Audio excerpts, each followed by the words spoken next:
संभल के जिलाधिकारी राजेंद्र पेंसिया जी हमारे साथ में, हम उनसे बात करते हैं। सर, पुलिस चौकी की भूमि को लेकर अब कई सारे आरोप लग रहे हैं कि वो भूमि वक्फ बोर्ड की है, उस पर सर क्या कहना चाहेंगे? अभी तक हमारे पास सत्यव्रत पुलिस चौकी के विषय में कोई भी आवेदन भी नहीं आया है, न कोई प्रभावित या विधिक पक्षकार आया है।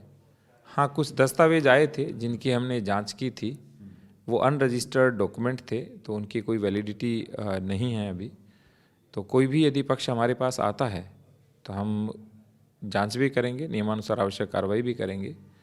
इसके साथ साथ जो हिंदू पक्ष है उनकी ओर से भी एक आवेदन आया है, उसको भी हमने देखा है और उन दस्तावेज़ों के साथ और एक आवेदन को लेकर के हमने 2 सदस्यीय कमेटी भी गठित की है।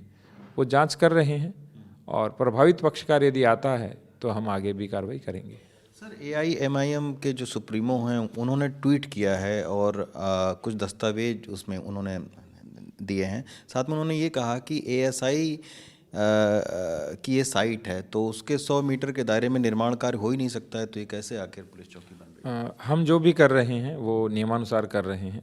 हमने जहाँ भी पत्र भेजना था या अनुमति लेनी है वहाँ भी हमने पत्र भेजा है और वर्तमान में ये आबादी भूमि के रूप में दर्ज है और नगर पालिका परिषद की संपत्ति के रूप में दर्ज है। तो इसीलिए हम वहाँ पे एक पब्लिक यूटिलिटी का स्थान बना रहे हैं। अच्छा सर, संभल के अगर ओवरऑल माहौल के बारे में अगर हम बात करें तो अभी माहौल सर कैसा है? सौहार्दपूर्ण है? कोई विवाद उस तरीके का? पुलिस काफ़ी लगी हुई है मस्जिद के आसपास। यदि हम प्रारंभिक 24 घंटे छोड़ दें तो तब से लेकर आज तक 25 नवंबर के बाद से ही माहौल पूर्णतः शांतिपूर्ण सौहार्दपूर्ण है, किंतु संवेदनशीलता और सतर्कता हमने 10 दिसंबर तक रखी थी। वर्तमान में कोई समस्या नहीं है। सभी प्रतिष्ठान, सभी विद्यालय, सभी चिकित्सालय, लोगों की आवाजाही जो पहले थी वैसे ही 26 नवंबर से लगातार है और हम अपनी जो नज़र है वो तो रखे हुए हैं, लेकिन पूर्णतः शांति है और सभी लोग आपस में प्रेम से, सौहार्द से, संयम से रह रहे हैं। अच्छा सर, एक जो बावड़ी की खुदाई हो रही है उसके बारे में अगर कुछ बताना चाहें, क्योंकि बावड़ी के साथ में और कई साइट्स पर आप लोगों ने सर्वे किया, अभी तक क्या उस सर्वे में मिला है? हम एक बहुत सामान्य काम कर रहे हैं।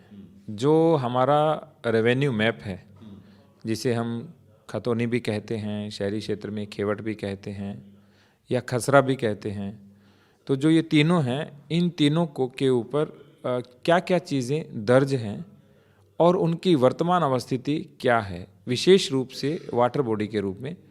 कोई भी जो जल क्षेत्र होता है, चाहे वो कूप है, चाहे वो बावड़ी है, चाहे वो कोई तीर्थ है, क्योंकि तीर्थ भी एक तालाब होता था, या कोई तालाब है, वो सभी हमारे रेवेन्यू मैप के ऊपर दर्ज होते हैं। उन सभी रेवेन्यू मैप को हम लैंड के ऊपर एक तरह से कहेंगे प्रोजेक्ट कर रहे हैं और जहाँ पर जो स्थान नहीं है उसके विषय में फिर हम स्थानीय लोगों से बात करके पता लगाते हैं और इसी क्रम में ये बावड़ी हमें मिली, क्योंकि ये दर्ज थी आबादी कुआं बावड़ी के रूप में, लेकिन वहाँ पे ऐसा कोई स्थान नहीं था। जब हमने वहाँ देखा तो लगभग 6-6.5 मीटर खुदाई के बाद ये बावड़ी मिली। अच्छा सर, संभल का जो क्षेत्र है वो काफ़ी आप कह सकते हैं कि पौराणिक और ऐतिहासिक तौर पर काफ़ी महत्वपूर्ण है, तो आपको लगता है कि इसका और उत्खनन होना चाहिए? कुछ ऐसी चीज़ें, ऐतिहासिक चीज़ें आप कर सकते हैं? संभल के विषय में महाभारत कालीन साक्ष्य भी हैं, ग्रंथों में भी लिखा हुआ है, बहुत से लेखकों ने भी इसके बारे में विस्तार से लिखा है। वर्तमान में जो आप मानचित्र देखते हैं वो शकाब्द 987 का है और आज का सन देखें तो वो सन 1065 का है। तो वर्तमान में तो हम उसमें जो स्थान हैं, चाहे तीर्थ हैं, चाहे कूप हैं, या सराय हैं, या बस्ती या पूर्वे हैं, उन सभी को हम वर्तमान में जो भूमि है उस पर प्रोजेक्ट करके देख रहे हैं, जिसमें से लगभग 32 तीर्थ हमें परसों तक मिले थे। कल तक हमें 34 तीर्थ मिल चुके हैं और कूप हमें 19 के 19 मिल चुके हैं। और संभल में 3 कोनों पर शिव मंदिर भी थे, तो तीनों जो शिव मंदिर हैं 2 तो मिल गए हमें, और जो तीसरे कोने का शिव मंदिर है वो भी वहाँ जीर्ण शीर्ण अवस्था में है। तो इस तरह से संभल को शंभल कहते थे, क्योंकि शंभू की नगरी थी और तीनों कोनों पे शिव मंदिर थे, इसीलिए इसका नाम शंभल पड़ा, फिर शंबल पड़ा, बाद में संभल पड़ा, और पहले संभलपुर भी इसको कहा जाता था।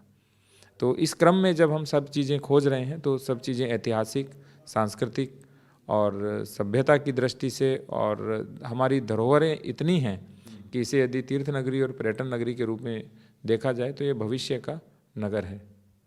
शुक्रिया सर हमसे बात करने के लिए। प्रेम सिंह के साथ रवीश रंजन शुक्ला, NDTV इंडिया।